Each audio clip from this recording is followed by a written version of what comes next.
Sebelum merantau ke Malaysia, kerja apa saja Bang? Kalau Bang Toha sebelum merantau ke Malaysia, apa saja saya lakukan? Yang penting halal, termasuk menjadi salah satu nelayan.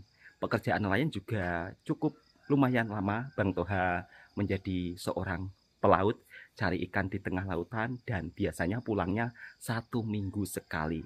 Dan sebab inilah kalau di Indonesia harga ikan murah, kemudian harga ikan bilis pun juga sangat murah, tidak seperti di Malaysia yang dimana justru harga ikan bilis begitu sangat mahal.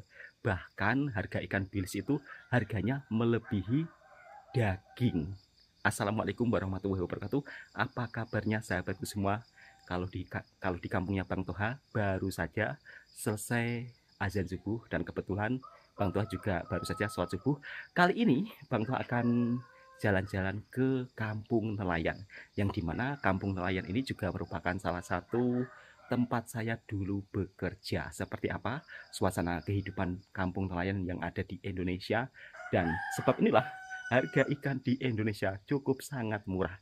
Kita langsung menuju ke kampung nelayannya. Jadi pagi-pagi sangat hari ini Bang Toha ngevlog ngonten di suasana perkampungan yang ada di kampung sebelah ya. Kalau kampung nelayan ini bukan kampungnya Bang Toha, tetapi kampung sebelah, dan jarak dari kampungnya Bang Toha sekitar 10 kilo lebih. Ya mungkin memakan waktu sekitar 25 menit untuk menuju kampung tersebut.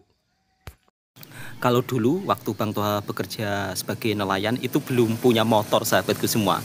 Sebab ya tahu sendiri keadaan ekonomi sedang tidak baik-baik saja.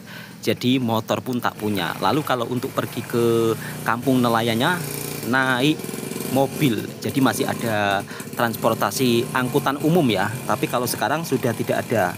Karena kebanyakan warga punya kendaraan sendiri, jadinya transportasi angkutan umum dari kampung ke kampung sekarang sudah mati ya, atau sudah tidak berlaku. Dan pasarnya pun juga masih belum buka. Memang karena pagi ini Bang Toha benar-benar awal sangat untuk menuju ke perkampungan nelayan. Dan ternyata ada pakcik-pakcik yang sedang naik basikal.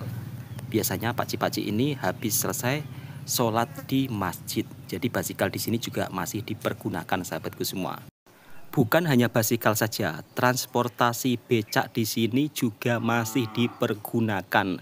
Jadi masih kekal hingga sampai sekarang. Kalau dulu becak itu dikayuh dengan kaki, tapi sekarang becaknya sudah diubah menggunakan mesin motor. Dan biasanya bapak-bapak becak akan berada di sekitaran lokasi pasar. Nantinya biasanya ibu-ibu akan naik becak kalau pulang daripada pasar. Kalau di Malaysia kendaraan becak itu sudah tidak ada sahabatku semua. Mungkin ada di tempat-tempat wisata, tapi kalau untuk dibuat transportasi itu sudah tidak ada. Dan inilah masjid yang ada di Pekan kampungnya Bang Toha.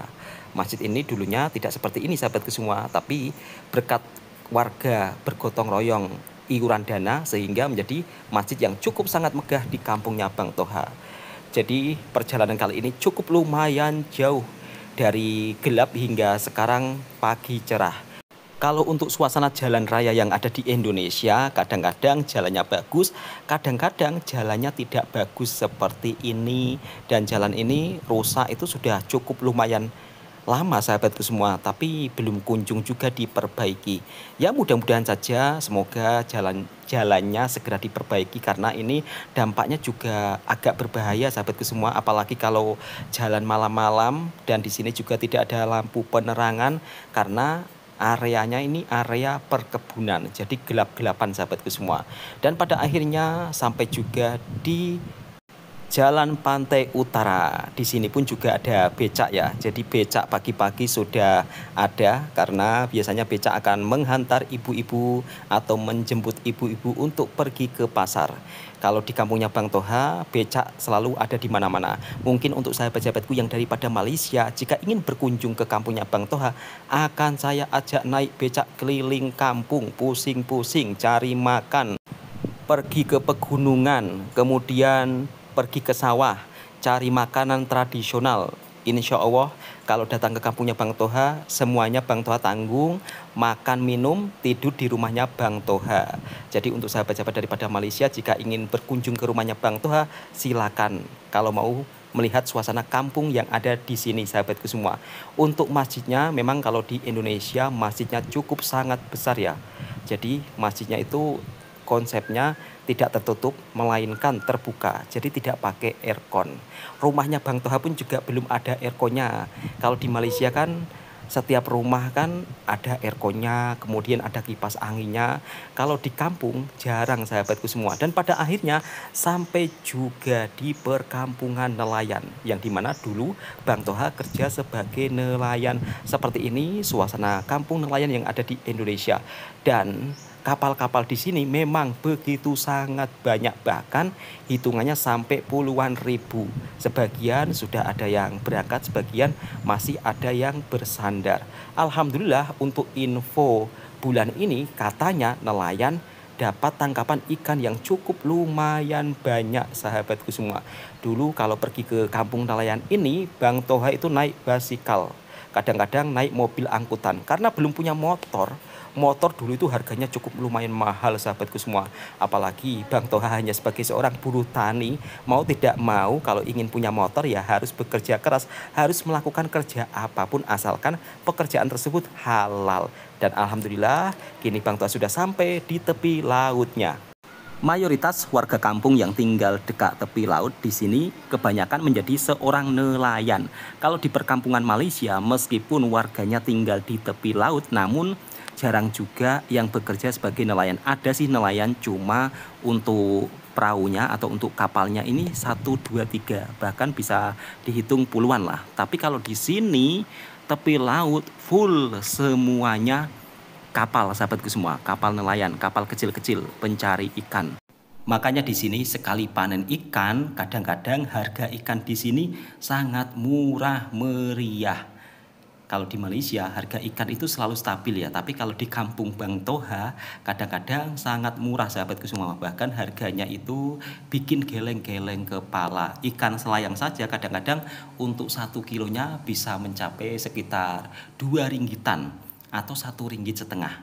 Tapi kalau di Malaysia ikan selayang itu bisa mencapai RM8 ringgit, RM10 ringgit. Dan biasanya ikan selayang juga dijadikan sebagai makanan khas Malaysia, kerupuk lekor. Oke sahabatku semua, Bang Toha juga akan menunjukkan nuansa perkampungan di sini. Kalau kampung nelayan di sini kebanyakan di tepi-tepi jalan seperti ini kita akan mudah menjumpai masjid surau. Jadi kalau di Indonesia surau ini jumlahnya begitu cukup lumayan banyak sahabatku semua. Bahkan setiap RT ya atau setiap beberapa langkah saja akan menjumpai musola atau surau sampai terbelit-belit lidahnya Bang Toha. Oke, kali ini kita akan menuju ke pelabuhannya atau ke jetinya, yang dimana kalau pagi seperti ini banyak kapal yang bongkar ikan. Apakah ikan-ikan di Indonesia sama seperti di Malaysia? Mari kita lihat bersama-sama sahabatku semua. Biar sahabat-sahabat daripada Malaysia juga tahu seperti apa suasana kampung nelayan yang ada di Indonesia. Yang dimana kampung nelayan ini dekat dengan kampungnya Bang Toha juga. Dulu kalau Bang Toha kesini itu naik basikal, bayangkan jaraknya sekitar hampir 10 kilo lebih. Kalau dihitung-hitung dari sini mungkin sekitar 15 kilo, tapi naik basikal. Dulu seronok juga sahabatku semua, rame orang daripada desa pergi ke kampung nelayan untuk bekerja. Tapi sekarang jarang lah. Kebanyakan orang-orang kampung di kampungnya Bang Toha lebih memilih merantau daripada menjadi nelayan. Biasanya kapal-kapal yang pergi nelayan seperti ini bermalam di laut sekitar 1 minggu. Kalau dulu bermalam cuma 2 hari, 3 hari. Tapi sekarang untuk bermalam 1 minggu lebih, bahkan bisa-bisa 10 hari sahabat-sahabatku semua. Dan di sini kita akan melihat berbagai aneka jenis ikan. Apakah ikan-ikannya juga sama seperti di Malaysia? Mungkin saya kira untuk ikannya juga sama seperti di Malaysia. Kalau yang ini di Malaysia dinamakan ikan ayam atau ikan jaket ya, atau ikan kulit juga. Biasanya kalau di Malaysia ikan ayam ini dimasak, dibakar ya. Rasa dagingnya juga cukup sangat enak. Dan ikan ayam di kampungnya Bang Toha harganya juga cukup lumayan mahal sahabatku semua. Jadi pagi-pagi kita jalan-jalan ke kampung nelayan biar sahabat-sahabatku juga tahu seperti apa nelayan yang ada di Indonesia. Kalau untuk bayaran sebagai seorang nelayan itu, kalau dapat ikan banyak, dapat gajian banyak. Kalau tidak dapat ikan, ya tidak dapat bayaran. Jadi kalau untuk kerja seperti ini, itu tidak dihitung per hari sahabatku semua, melainkan hasil daripada tangkapan. Kalau hasilnya kosong, ya tidak dapat apa-apa. Bahkan kalau kita menjadi nelayan, kadang-kadang bisa-bisa 10 hari itu tidak dapat bayaran apapun karena tidak dapat ikan. Kalau untuk jenis ikannya antara ikan di Indonesia dengan ikan di Malaysia ternyata sama sahabatku semua. Tadi Bang Toha melihat tangkapan nelayan di sini rata-rata mendapat tangkapan ikan selayang. Kemudian ikan bawal, ada juga sotong atau cumi. Dan juga ikan kembung. Kalau untuk nama-nama ikan antara Indonesia dan Malaysia semuanya sama sahabatku semua. Tiada perbedaannya. Ikan tongkol juga ikan tongkol, ikan kembung juga ikan kembung. Biasanya kalau di Malaysia ikan selayang ataupun ikan kembung itu dijadikan makanan khas olahan seperti kerupuk lekor, yang dimana kerupuk lekor merupakan salah satu makanan tradisional daripada negeri Terengganu. Kemudian juga ada olahan ikannya satar. Kalau di sini juga ada olahan yang mirip satar, cuma namanya berbeda sahabatku semua. Kita kan negara tetangga. Bab soal makan pasti ada kesamaan. Dan alhamdulillah para nelayan di sini memang tengah pesta raya atau tengah panen ikan, yang dimana kapal-kapal dapat tangkapan ikan tongkol, ikan bawalnya juga besar-besar. Kalau untuk harga ikan tongkol di sini cukup sangat murah sahabatku semua.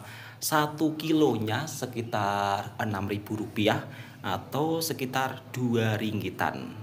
Jadi kalau untuk harga ikan di sini jangan terkejut, murah meriah. Apalagi ikan bilis. Ikan bilis cukup sangat murah. Insya Allah nanti kalau kawannya Bang Toha, YouTuber daripada Surabaya yang suka berkunjung ke Malaysia, Mas Kapten Ivanovic, beliau katanya mau berkunjung ke kampungnya Bang Toha, akan saya bawakan oleh-oleh ikan bilis. Karena di sini merupakan salah satu pusatnya ikan bilis.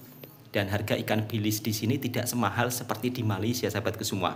Kalau di Malaysia ikan bilis saja 1 kilo itu bisa Rp45. Itu kalau di Indonesia dibelikan daging dapat daging 1 kilo lebih itu. Karena Rp45 itu hampir Rp170.000. Tapi kalau di sini misal kata sahabat-sahabatku ingin masakan-masakan ikan, itu memang sangatlah murah. Mau bakar-bakar ikan juga cukup bawa uang Rp100, maka di sini kita bisa dapat beraneka jenis ikan sahabatku semua. Yang ini ikan selayang. Memang ini cocok untuk dibuat kerupuk lekor. Insya Allah nanti kalau Bang Toha sudah ada waktu, Bang Toha juga akan membuat kerupuk lekor untuk Bang Toha sedekahkan kepada warga sekitar supaya juga ikut merasakan makan khas daripada Malaysia. Kerupuk lekor ini merupakan salah satu camilan yang sangat cukup enak, apalagi kalau dimakan tengah hari, digoreng panas-panas, minumnya teh tarik ataupun limo es memang sangat mantap. Namun sayangnya kalau di kampung nelayan di Indonesia itu tidak seperti di Malaysia sahabatku semua. Biasanya kalau di Malaysia jika ada kampung nelayan seperti ini, maka di situ akan ada kedai makan yang menjual masakan berbagai aneka jenis ikan. Tapi kalau di sini tidak ada kedai seperti di Malaysia sahabatku semua. Saya masih teringat waktu diajak orang baik daripada Malaysia yang dimana makan dekat kampung nelayan. Di situ kita akan makan ikan fresh seperti asam pedas, kemudian ikan bakar, berbagai aneka jenis lauk saat tengah hari, begitu banyak pilihannya. Jadi di sini tidak ada kedai makan seperti di Malaysia sahabatku semua. Rata-rata di sini kedai makan itu kecil saja. Jadi tidak seperti di Malaysia. Memang kulturnya berbeda sahabatku semua. Kalau sahabat-sahabat daripada Malaysia saat tengah hari kan suka makan di kedai. Tapi kalau di sini warga kampungnya lebih suka memasak sendiri. Karena kalau memasak sendiri itu lebih hemat atau lebih jimat. Kita lanjut jalan ke depan, Bang Toha akan tunjukkan suasana tempat di mana penjualan ikannya, sahabatku semua.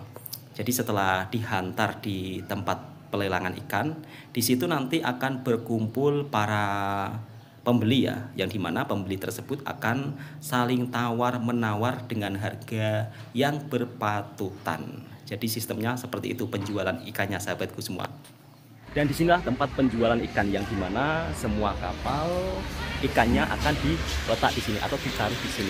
Jadi nanti sistemnya tawar menawar, sahabatku semua. Bang Toha akan tunjukkan lokasi penjualan ikannya seperti apa. Biasanya penjualan ikan akan dimulai pukul 8 pagi. Cuma karena Bang Toha datangnya terlalu awal, jadi tidak bisa memperlihatkan sistem penjualan ikan di sini. Nantinya para pembeli akan saling tawar-menawar. Untuk ikannya di sini memang cukup sangat lumayan fresh, sahabatku semua. Jadi kalau kita beli ikan di tempat pelelangan ikan seperti ini, kita juga dapat harga murah.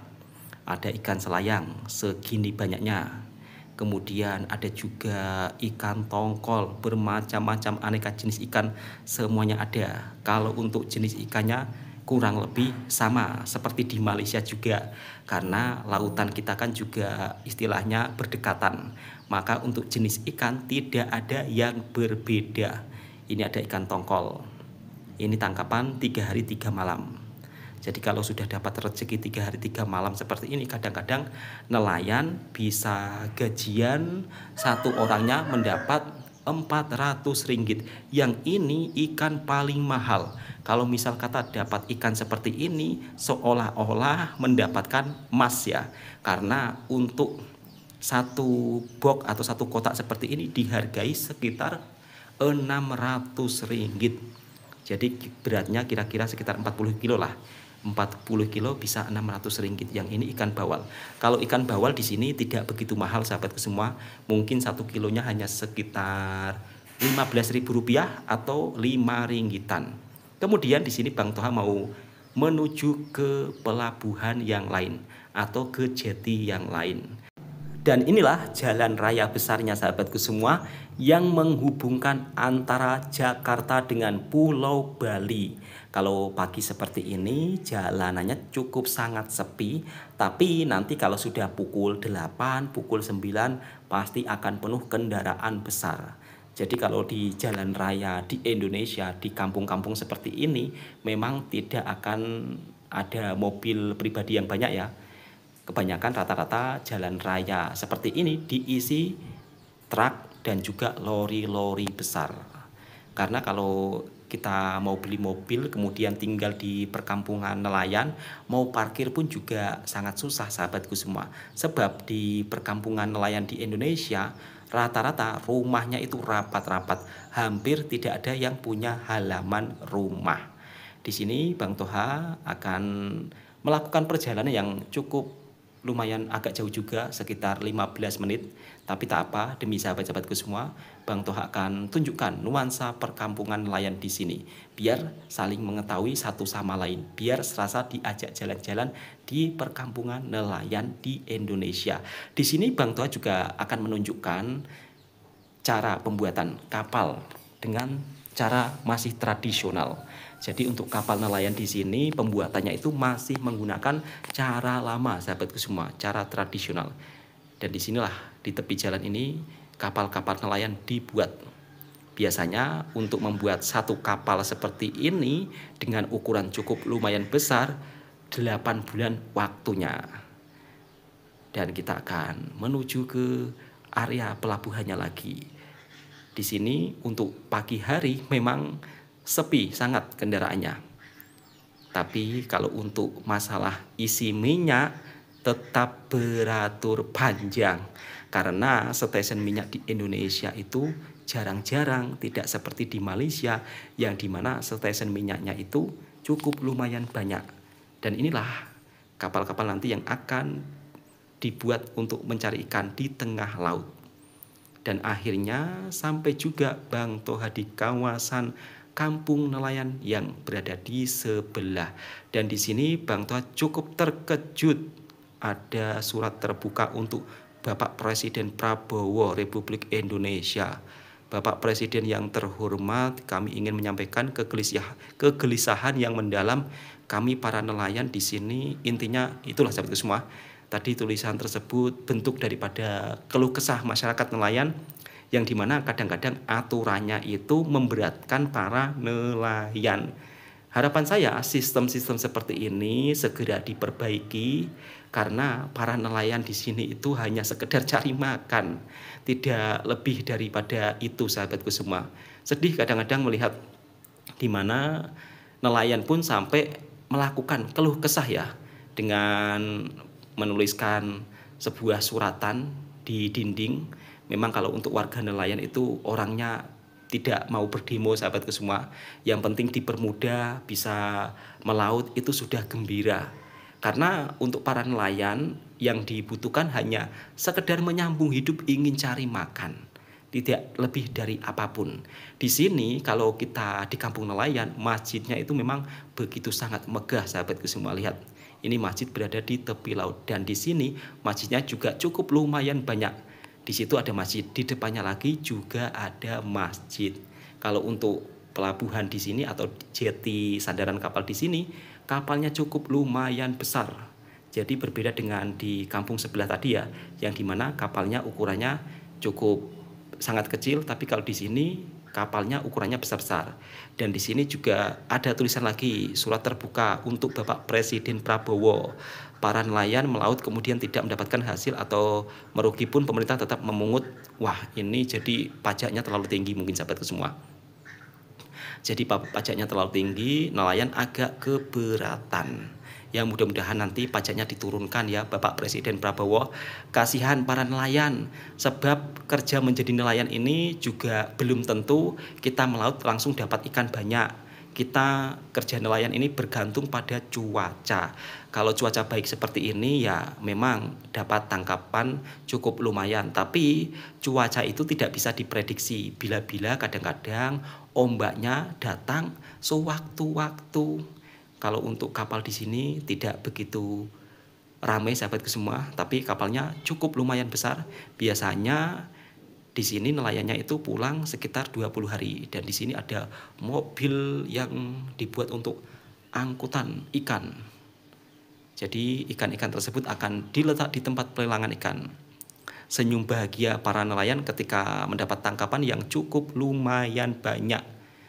Di sini baru saja juga bongkar ikan, yang dimana ikannya kebanyakan rata-rata ikan selayang sahabatku semua.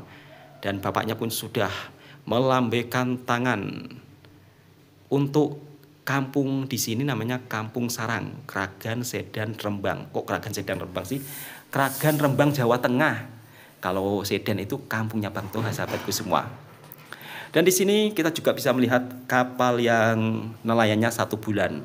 Jadi ada juga nelayan yang dimana 1 bulan penuh di laut. Namun untuk saat ini walaupun 1 bulan penuh di laut, kebanyakan nelayannya itu bawa satelit ya. Jadi kita bisa lihat YouTube, bisa TikTokan, juga bisa main WhatsApp. Beda dengan nelayan pada waktu Bang Toha masih bekerja di laut, yang dimana tidak ada sinyal internet. Tapi sekarang kemudahan serba ada. Dulu sebelum merantau ke Malaysia, Bang Toha itu kerjanya sebagai nelayan sahabatku semua. Jadi kerja sebagai nelayan yang penting bisa untuk kebutuhan makan, asal halal nggak masalah. Banyak sahabat-sahabat yang bertanya, dulu kerja apa Bang? Kalau di kampung kerja nelayan juga pernah, kerja buruh bangunan, kerja buruh tani, apapun Bang Toha lakukan. Alhamdulillah sekarang sudah hampir 12 tahun tidak pernah bekerja menjadi nelayan karena sudah merantau ke Malaysia. Dan inilah sahabatku semua nuansa kampung nelayan yang ada di Indonesia. Mudah-mudahan video ini juga bisa menjadikan sumber informasi dan juga hiburan buat para sahabatku semuanya. Jadi saling mengetahui satu sama lain seperti apa kehidupan nelayan di Indonesia. Dan Bang Toha juga sudah tunjukkan semuanya. Bapak-bapaknya begitu tersenyum amat bahagia mendapat tangkapan ikan yang cukup lumayan banyak. Kalau dapat ikan seperti ini sahabatku semua, gaji bapaknya ini untuk 10 hari bisa mencapai 3 juta rupiah. atau sekitar 800 ringgit. Ini hanya berlaku pada saat musim panen raya sahabatku semua. Jadi tidak langsung kalau ke tepi dapat gajian 800 ringgit, tidak seperti itu. Kalau ke tepi dapat 800 ringgit ya Bang Toha mungkin tidak merantau ke Malaysia, jadi nelayan terus sahabat-sahabatku semua. Nah akhirnya kali ini Bang Toha juga mau pulang karena Bang Toha sudah ngevlog seluruh perkampungan nelayan yang ada di Indonesia. Dan di sini Bang Toha juga tunjukkan ada pasarnya juga. Jadi seperti ini pasar tradisional yang ada di Indonesia. Cuma Bang Toha tidak masuk ke dalam ya karena menuju perjalanan pulang. Dan di depan sana ada mobil yang dimana mobil ini adalah salah satu mobil program Pak Prabowo. Jadi sekarang di Indonesia setiap anak sekolah itu mendapat makanan percuma. Alhamdulillahirobbilalamin sudah ada perkembangan yang cukup lumayan baik sahabatku semua. Dulu waktu Bang Toha sekolah tidak dapat makanan percuma, sekarang anak-anak sudah dapat makanan percuma. Beda dengan pada era 90-an ya, yang dimana makan ayam saja itu pada saat kenduri saja. Tapi kalau anak-anak sekarang mau makan apa saja sudah terpenuhi. Apalagi program Pak Prabowo ini juga cukup lumayan baik ya, yang dimana memberikan makan gratis percuma bagi anak sekolah. Jadi seperti ini sahabatku semua, kalau pagi hari jalanan itu macet, anak sekolah juga berangkat ya. Jadi kalau untuk pakaiannya di sini menggunakan peci, yang laki-laki menggunakan celana panjang, yang perempuan bertudung. Oke, cukup sekian. Assalamualaikum warahmatullahi wabarakatuh. Semoga sahabatku sehat selalu, dipermudahkan segala urusannya.